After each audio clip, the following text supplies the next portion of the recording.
Who I believe to be the true birthers of choosing beggars, it's entitled parents. Our first one is from Lee J. Cat.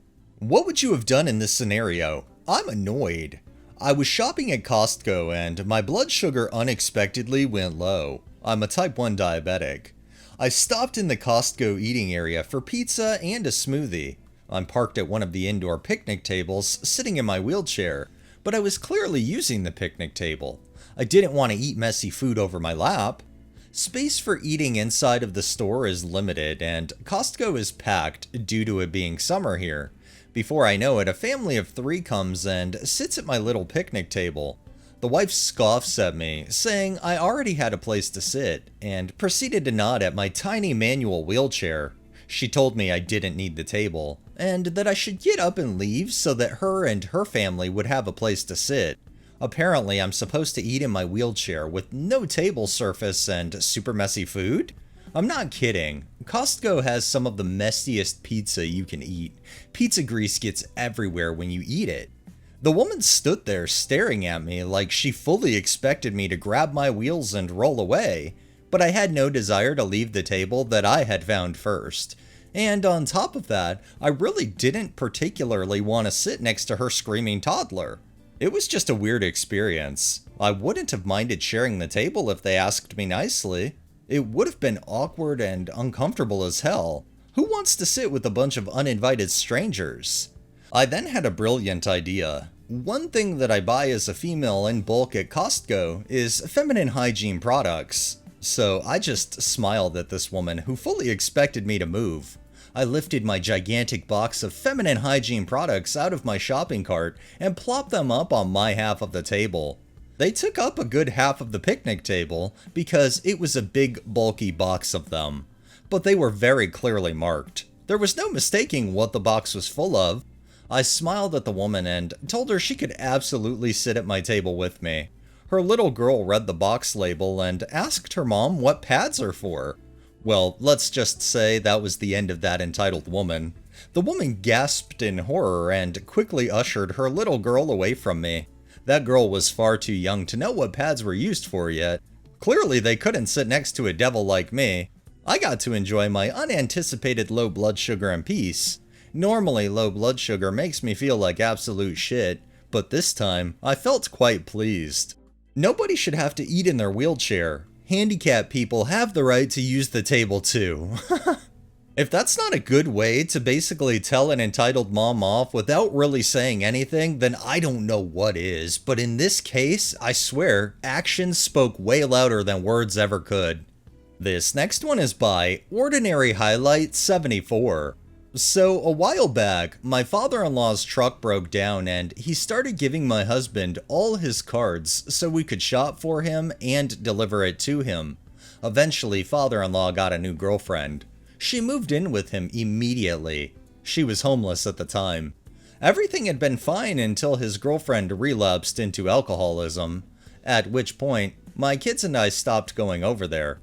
Anyway, recently, father-in-law got a new truck, and before we had the chance to take his cards back or meet up to give them back, his girlfriend is texting us, harassing us, saying she's going to come pick up our debit card because we had theirs for so long, and if we expect them to trust us with theirs, then we should trust them too.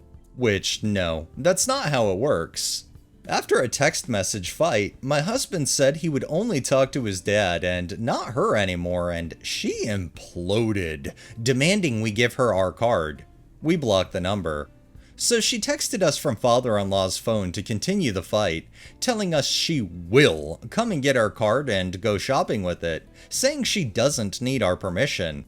If they are struggling and had asked politely, I'd be helping right now, but I'm not. My family is crazy. You gotta love how this entitled girlfriend of the father-in-law literally thinks she can just come out of nowhere and start calling all the shots as if she's been there since day one. This next one is from Educational Yak 129. Anyone else want to punch these crotch goblins and their parents into the sun? Recently I was at a rather nice restaurant I love. I'm autistic and thus have sound sensory problems. I carry around special headphones for when I need them in public. Well, I'm sitting with my family when 2 tables over, a kid is watching some annoying kids show. Tons of screaming, annoying and repetitive sound effects, you know the type, with the volume all the way up. It bothered me so much, I put on my headphones, but could see I wasn't the only one unhappy. There were tons of couples and other families giving the kid and its parents looks. Buy your kid some dang earbuds or something. No one wants to listen to child Minecraft YouTubers scream while in a nice and not cheap restaurant.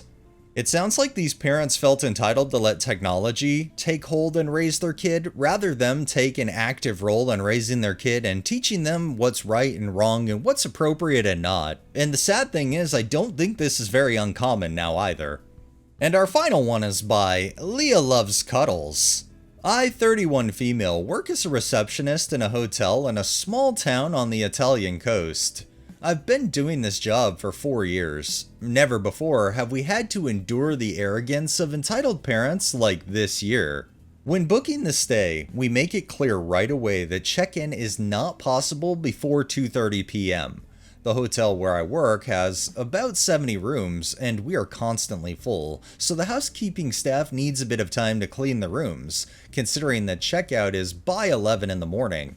Our housekeeping staff is amazing, fast and efficient, but they still need a few hours to clean 70 plus rooms.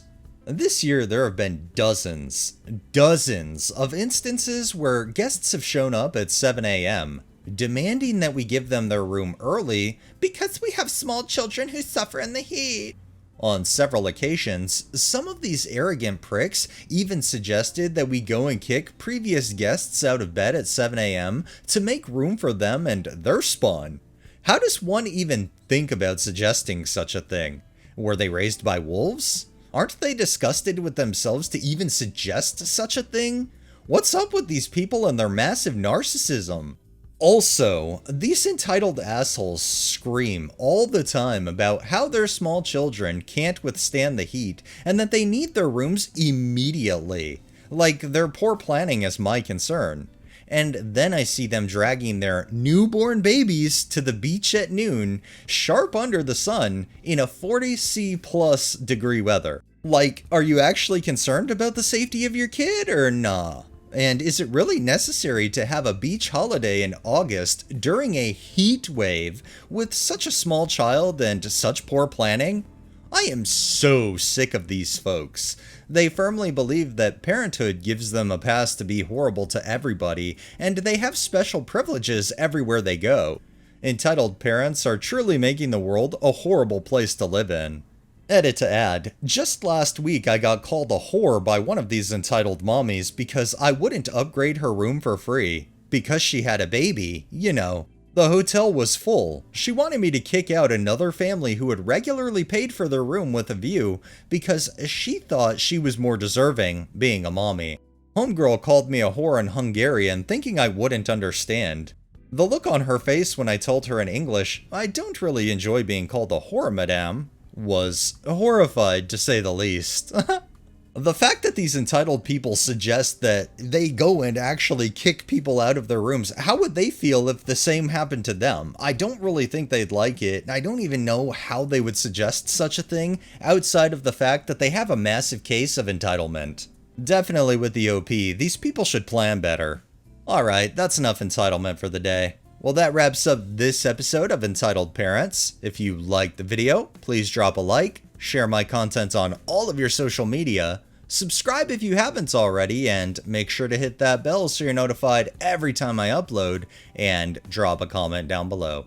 It really helps with the algorithm and helps new people find my channel. Thanks for watching, thanks to my patrons and super thanks contributors. Have a great day and stay safe out there.